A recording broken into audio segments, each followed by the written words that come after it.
how critical thinking is different from a criticism which we do often engage in our everyday life. What is the meaning of critical of everyday life that you are saying? Sorry. In a way, like for me, critical thinking involves reflection. Okay? But Hmm. I am interested um, in our, like in everyday activity in our daily life, we do criticize people. Like a professor can criticize his or her student for not Hmm. submitting uh, term papers on time, or a, you know a, a girlfriend can criticize his boyfriend. So Hmm.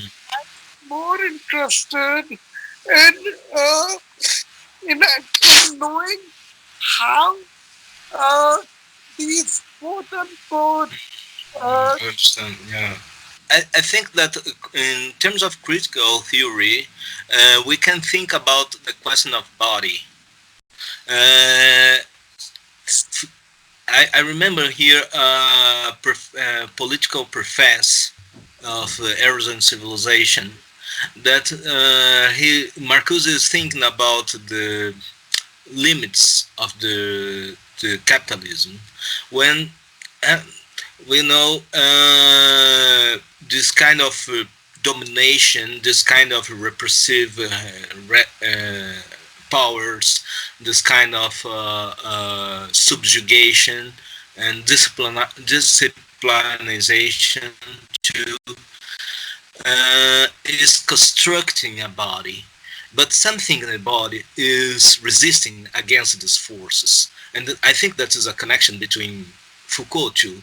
But that's a really important point because the body cannot support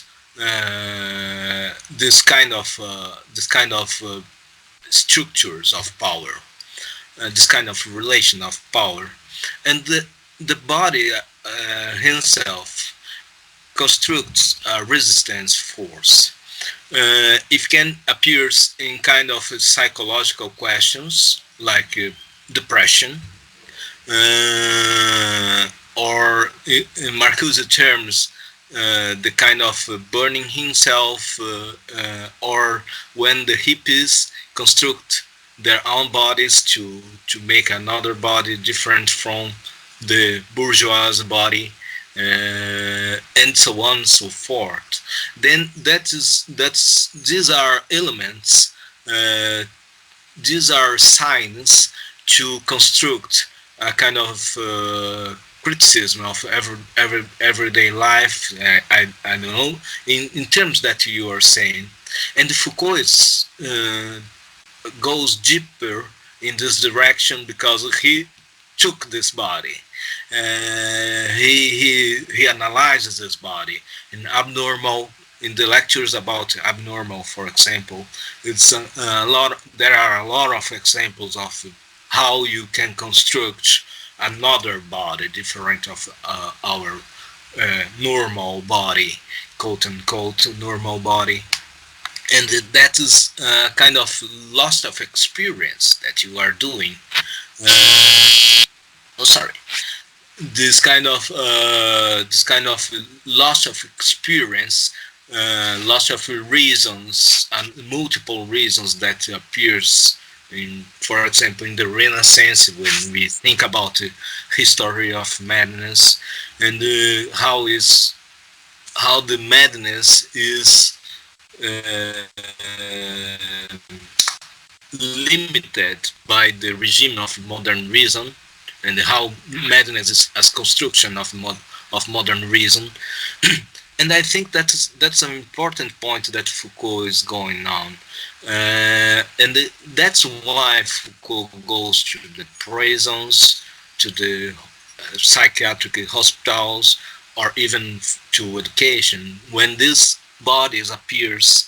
And that's a very important perspective, I think, to critical theory, the contemporary critical theory absorb, because it's a connection between something that Marcuse, in psychoanalytical way, was thinking about, or even Adorno, if you think about dialectics of enlightenment or other fragments in this book. And the body is very important. And now Foucault is appropriates this criticism of the body as a space of construction experiences, resistances, counterforces, and so on and so forth. I think that's a way to answer your question, how to connection this critical theory and the critic of everyday life. I don't know. So yeah, Samir, the question about theory is what we do. What's the difference between critical theory and just having a critical perspective in everyday life? I think that there's value in a way, uh, maybe questioning the concept of theory at all. I mean, if theory is, or we could say philosophy. What is philosophy? Um, So philosophy is basically a collection of concepts embedded in language connected to each other. Um, so if you think about that, on a certain level, you can think about it in a Kantian sense or a Lacanian sense, conceptual thought is inextricable from just even a physical empirical experience. We wouldn't have any sort of notion about what was happening to us without these sort of some kind of abstract thought at the basis of that. So if that's true, the distinction between philosophy and everyday consciousness is really just a line that somebody can draw at a certain point and say, that's philosophy, that's not.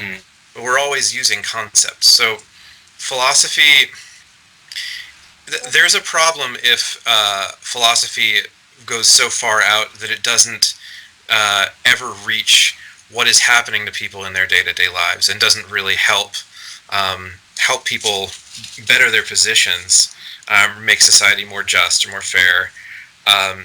And then at the same time, um, there's a lot of people that aren't actually doing very much to make society more just and fair, who are not interested in philosophy at all. So I would think that there's not so much a problem of philosophers forgetting about what's going on in the world as there is a problem of the middle ground where some of this high theory is going to be conveyed in a way that more people can relate to. That's actually going to be more inspirational to more people than just a few academics who have read very difficult texts. We are not doing anything abstract per se. We are doing things like, as you mentioned, by quoting Lacan and Kant, like we are basically conceptualizing uh, as a layman conceptualize his own life, because they all like in line argument is something which I want to disassociate with. Like I want I want it to go away. And then we are somebody uh, like, yeah, quote unquote commoners are there, and they don't understand these things. It is probably us with probably more accessible language. If we use, probably we could make the society more, more appreciative of every and each kind of differences. That is my understanding of it. And it is like differences can be on any account. Like it could be on class, on gender. The caste plays a huge role. So yeah, that is it. If I could say something quickly to Silvio, I know we don't have a lot of time, but I just wanted to, the question about Foucault in relation to dialectics. Um, So this is interesting to me. I think that there are some ways that his thought is very close to dialectical, possibly when maybe he's not intending that.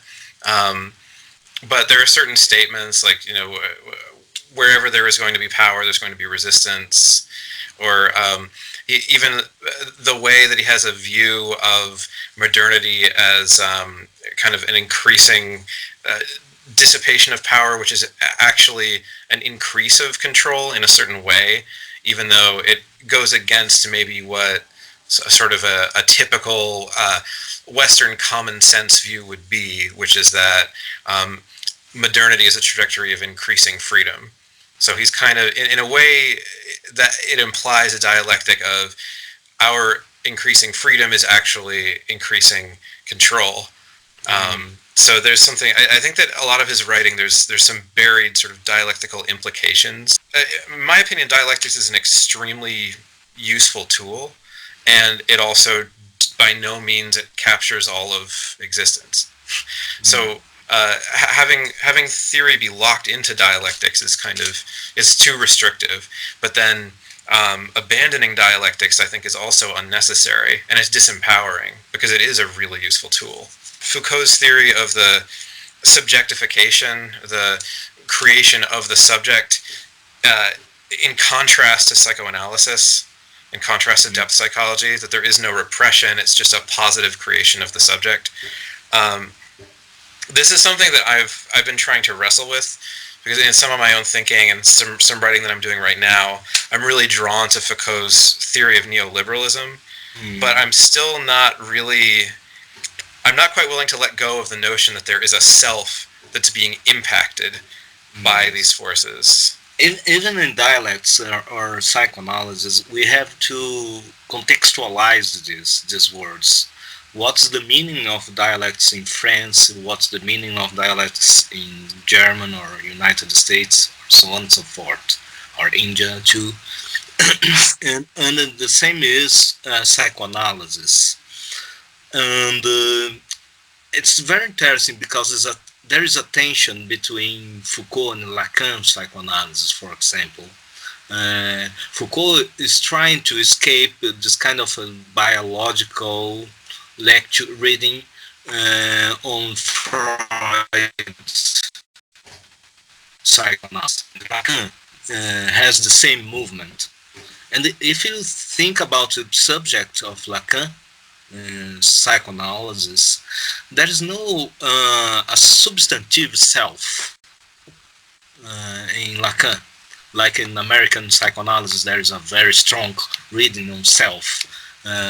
Lacan has a kind of different structures of subjectivation that we can resume in the phrase I myself is the other. And it means that we are subject is not a self, but a kind of relation between other and experiences that affects myself and constructs my own history. And that's an important part for Foucault too, because I think that's a connection between Foucault and psychoanalysis. Then when Foucault is criticizing Marcusean perspectives of psychoanalysis, he is criticizing this kind of biological uh, substantive reading of psychoanalysis. But I don't know. I think that Foucault is a little close to Lacanian psychoanalysis in these terms of the structures, and that's the important part to think about. The criticism that Foucault is developing is a criticism of relations, that parts of the relations, their interconnections, and it mobilizes another kind of criticism. And I think that's a way to rethink, for example, dialectics too. Dialectics not as a kind of the discourse of the truth, the synthesis that resolve everything, resolve every conflicts, and dialects as a kind of strategy to think relations, contradictions, and so on and so forth. Not to resolve it, but to put forward this relation. And that is the same movement that appears in Foucault, in Adorno, I think. There is some kind of connections, and Marcuse too. And maybe that's the connection that Foucault said after in the final interviews. I have to read it earlier because it resolved a lot of questions. Then the question for me is not the dialectics, but the negative. And that's Foucault is escaping from Foucault. Negative is a kind of reposing another discourse that is something is hiding, but this hiding is just another thing that the rationalization, the power is putting to rethink itself, you know. And for maybe we have to think more about this negative element of dialects too. If Foucault, Adorno, Marcuse is thinking another kind of negative forms of life, negative forms of epistemological forms, and so on and so forth. Do you know?